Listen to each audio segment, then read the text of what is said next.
Hey guys, I'm Philip Molina, and whether you clicked on this video because you're a fan of American Horror Story and want to know what the hell the deal is with this Lost Colony of Roanoke, or you're just a general fan of the mysteries of history, oh my god, that's a brilliant show idea, but either way, in this video, I'm gonna lay out for you what the story behind Roanoke is, what some of the biggest theories about the whole thing are, and we'll even get into some of the lesser known details that make this mystery extra super creepy, like how even though it happened over 400 years ago, it's somehow connected to the disappearance of Amelia Earhart less than 80 years ago. First up, what's Roanoke? Good question. So to explain this, we have to go way back to the days of the late 1590s. We're talking about 100 years after Columbus discovers America, but 100 years before Isaac Newton discovers gravity. Anyhow, a long time ago. So at this time, England was just starting to dip its little baby toe into stealing America from the natives, and Roanoke was the name of one of the very first of these permanent settlements the English made in this new world. We're talking 20 years before the first successful colony of Jamestown, which you might remember for being where Pocahontas and John Smith tripped on acid and saw the colors of the wind. So if 20 years later, Jamestown was the first successful one, then you can guess that the Roanoke settlement did not succeed. In fact, its mysterious and epic failure is why it's so famous today. So what happened with this early colony? Why didn't it succeed? Well, first off, this colony was made up of somewhere between 115 and 117 people, reports differ, who were dropped off by a ship somewhere around the coast of modern day North Carolina. And then they appointed as governor John White, who had previously only been hired to paint watercolors of the native inhabitants and, not run a new world colony. This is like if Bob Ross was elected president of our first moon colony or something. It would be soothing, but we'd probably all be dead. So White decides, hey, let's set up our new colony on Roanoke Island, even though the last colony that tried to set up there had previously been lost to dangerous forces. So they settle there anyway, and it's a complete disaster. They quickly run low on supplies, they try to make an alliance with the natives, but it all falls apart when somebody steals someone else's silver cup. Really, that's all that happened. And then the area is hit by the worst drought in 800 years, and they all begin to starve to death. Way to go, John White. I'm sure everybody found your paintings delicious. And because England had entered into a quasi-war with Spain, none of their resupply shipments could even come through, so they were just screwed. Finally, the colony convinces John White to go back to England and pick up some damn supplies for the people, which include, by the way, his wife, daughter, and the first English child ever born in America, his granddaughter, Virginia Dare. So John leaves his family behind and sails off to England to get those supplies, and it's a lot like when a dad goes out for a pack of cigarettes because his family never sees him again.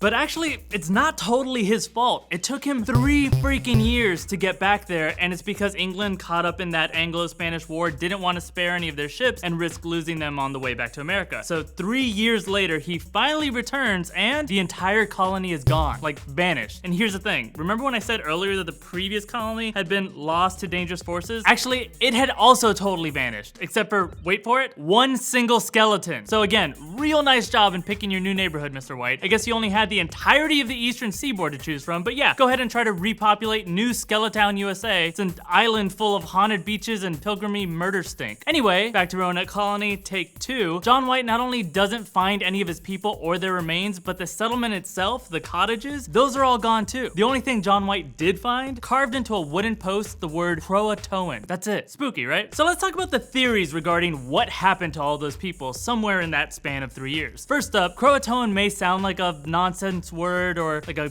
gross little single-celled organism or something, but it actually was the name of a nearby island, and that name refers to the Native Americans that lived there. I say was because that island got a new name later, but I'll get back to that. Anyway, in the happy ending version of all this, people believe the settlers carved the name into the tree to let John White know, hey, this is where we're moving to, since Roanoke is a total garbage town. Thanks for that, by the way. Unfortunately, Mr. Pocahontas himself, John Smith, didn't believe that, since he reported that the chief of a different tribe had boasted to him that his people slaughtered all of the settlers that lived in Roanoke. In that version, the Croatoan carving would have been something like, in case you're wondering who murdered all of us, here's a carving in a tree, and on second thought, I probably should have ran away and now I'm dead. Actually, there are a ton of theories and even some recent scientific studies trying to explain what could have happened there, but honestly, no one really knows because the evidence keeps pointing in all sorts of different directions, and a lot of that evidence has since been revealed as fake. So, it's all still up in the air. Some people think they were abducted by aliens, and others think it was the Spanish that slaughtered them and they carved the word Croatoan into the tree to frame the Native Americans, and now the settlers' ghosts haunt those lands, trapped there because the true murderers never got the justice that was coming to them, and it's basically the plot of Ghost.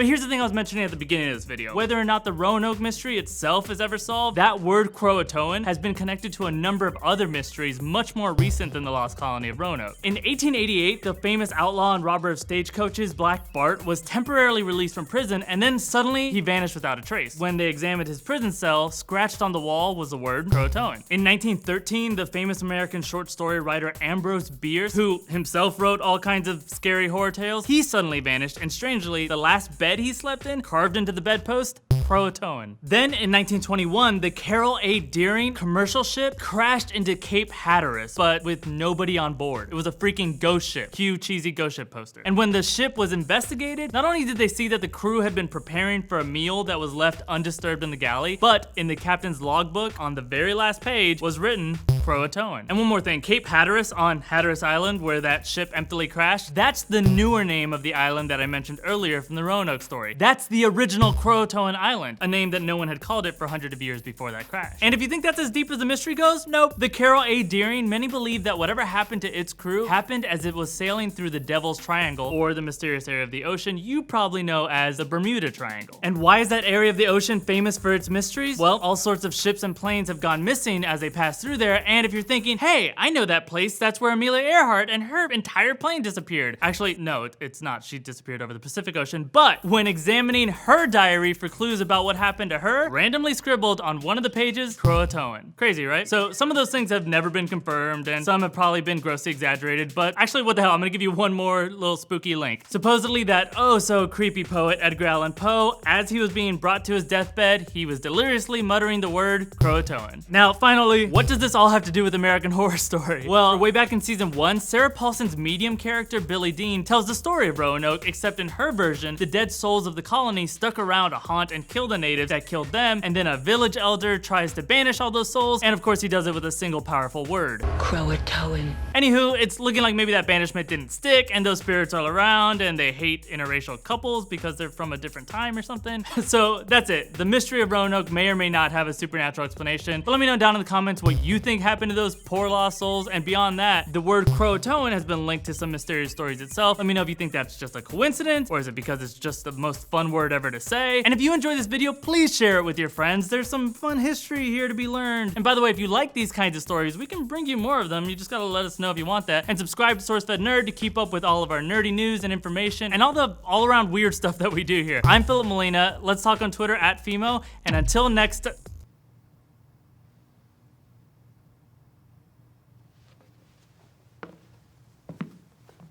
Guys, where'd he go? There's a note in his hat. It says crouton. No, it doesn't say crouton. It says It's clearly spelled crouton, like a salad crouton. American Horror Story Season 6 has kicked off and everybody is having some kind of reaction to it. We obviously had to film this video before the premiere, but chances are fans that have stuck with the show are loving it.